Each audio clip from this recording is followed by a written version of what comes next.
there's a red flag warning in place as well. A red flag warning in place until midnight tonight, and it is not for mainly the sustained amount of winds that we're going to be seeing, but for the isolated thunderstorms. Oftentimes when you have these thunderstorms, like we had last night, you have these thunderstorms come down and there's not a lot of rain with them, and really it just creates some gusty winds, and that kind of creates a little erratic fire behavior. So that is why the red flag warning is in place until midnight tonight. Might be reintroduced tomorrow. I'll keep an eye on that for you. And we were just talking about the smoke plume, and there's two phases of this, and here is the gray phase. It's the smoky scenario, and then as it gets up past a certain point, there's a condensation level, and it actually creates a cumulus cloud due to the fire. Pyrocumulus cloud is what this is called, and this was at about, say 6 o'clock tonight, and then watch as the sun was setting how this fire starts to kind of lay down, at least the smoke starts to lay down a little bit, and that's our storm tracker. Now we're monitoring this storm system through here. You see this square, yellow square? That means that there might be a little bit of rotation in this storm system. Here's what it looked like earlier from Sky 5, and as you can see, it was an all right afternoon after that first storm, and then oh yeah, wave number 2 came on through, and as you can see, it was a torrential downpour. And again, probably got about a ½ an inch to 3/4 of an inch that has fallen in the past, say, 45 minutes or so. And if you look at this branch, I'm going to shake off the snow here. I mean, there's some pretty good snow coming down. And folks, it is November, but we're already doing some meteorological science experiments. Hot water, cold, dry air, snow shower. The smoke plume hasn't really been much of a column that we've seen over the past day or so, and it really looks more like a dissipation of the smoke. And then, of course, it gets caught in those transportation winds. And, of course, we've been so saturated for the past couple of days that we are seeing any new moisture introduced to the region with the topography the way it is, flash flooding.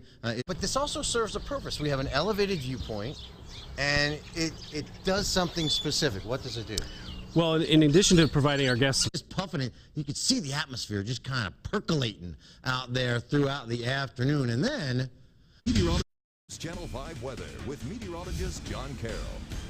Hi everybody, here's a live look from our Sky 5 camera. We are pointed toward the east, and you can see that the sky is pretty angry right now. And as I panted toward the north and along, we are looking at the Grand Mesa. And I'll stop it here at Mount Garfield. And again, you can see that there's a lot of thickness to these clouds. There's a lot of moisture in them. And an area that's getting a lot of rain, well, that is the Grizzly Creek area just north of Glenwood Springs. In fact, that we do have a flood advisory for that region. Here is Doppler estimated rainfall total for the past hour and a half. Folks, this went from 1/3 of an inch to 1/2 an inch in just the last 15 minutes. We are having some serious downpours in the headwaters of the Grizzly Creek. Now, what happens is that the rains fall up in the headwaters of the Grizzly Creek, and of course, due to the topography, it funnels all that water down the creek and in towards the I-70 area. There's a rest stop there, the Grizzly Creek rest stop. So that's getting inundated with some moisture there. So be advised, a lot of localized flooding. The no-name rest stop is right next to that. So again, there's a lot of activity going on, and in fact, here is a look at the precipitation in motion, and you can see the flow of this, and the reds and the oranges are heavy and moderate rains. And boy, I'll tell you, look, here's Carbondale, just got a pretty good shellacking, and here's I-70, and then right up into the area where we're talking about is just some steady rain, but just off to the east, some heavy rain, and also to the west. So again, there's a lot of pockets of slow movers, is what they're called, as we are seeing these showers kind of popping up in the heat of the afternoon. Yesterday, there was a lot more of a flow to this moisture. Well, today we're seeing more of the pop-up type of shower activity that we're seeing. In fact, here is our storm tracker. The storm that we are tracking is the one that is causing the trouble for the folks around the northern sections of Glenwood Springs. And it's got an opportunity to produce some hail and is moving up through to the north at about 20 to 25 miles an hour and will be moving into northern and eastern sections of Garfield County. So that's not the only place that's getting some rain. That's just the place that's getting the most rain.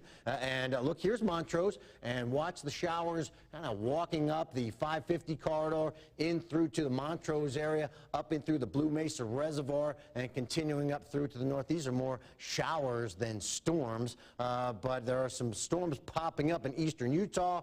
One cell you see popping up right there on the Uncompahgre Plateau. And again, this is what we're looking at through our Sky 5 camera headed toward the DeBeck area. We are seeing that shower and thunderstorm move through that region. So here is our Sky 5 time lapse of exactly that event. Let's put it in motion, and I'll back out of the way. And you can see how sporty things were getting in the afternoon as the skies really clouded up late in the day. And here we caught some rain at the Brush Creek area of Highway 82 with a big old raindrop on the lens. All right, now we have 90 degrees in Grand Junction, but it's 78 cool degrees in Montrose, where they're getting cooler air coming out ahead of that rain moving that direction. Rifles 82, rain cooled 66 in Glenwood Springs. So as far as the numbers are concerned, we have 20% relative humidity in Grand Junction with 90 degrees and 78 degrees in Montrose with 43% relative humidity. Glenwood Springs, there it is, 66 degrees, 73% relative humidity, winds out of the north at 7, and 61 in Aspen, winds out of the north at 5. So again, we're seeing more of a pop-up variety of storm today rather than a flow, which is what we've seen. There is a very good indication of the pop-up variety as you see an expansion of the cloud cover as we go through time. And we're going to do it all over again on Saturday. So expect more of the same with a sunny start and a cloudy and sporty finish to the afternoon. So scattered showers, partial clearing 62 for the overnight low. And then for tomorrow, same as today, increasing cloudiness with storms developing after the noon hour, a high of 91. And then 20% chance on Sunday, 96 degrees on Monday with a 20% chance of showers as well. And then we'll be in the mid to upper 90s and isolated storms throughout the rest of the forecast period. And News Channel 5 will be right back after this. Christmas Eve, always a tradition was reading twas the night before Christmas. I have an older sister, so she would always read that to me. Just so excited, I could never even fall asleep. We'd race down to the bottom of the steps, and of course our eyes are all wide like saucers. Hey, look, Santa Claus is here. For some reason, on Christmas Day, everything had that Christmas smell. You know, you could smell the tree a little bit better. Waiting and waiting till my parents would come to my door and say, okay, you can now go look at the tree. What'd you get? Coal. But it was good coal.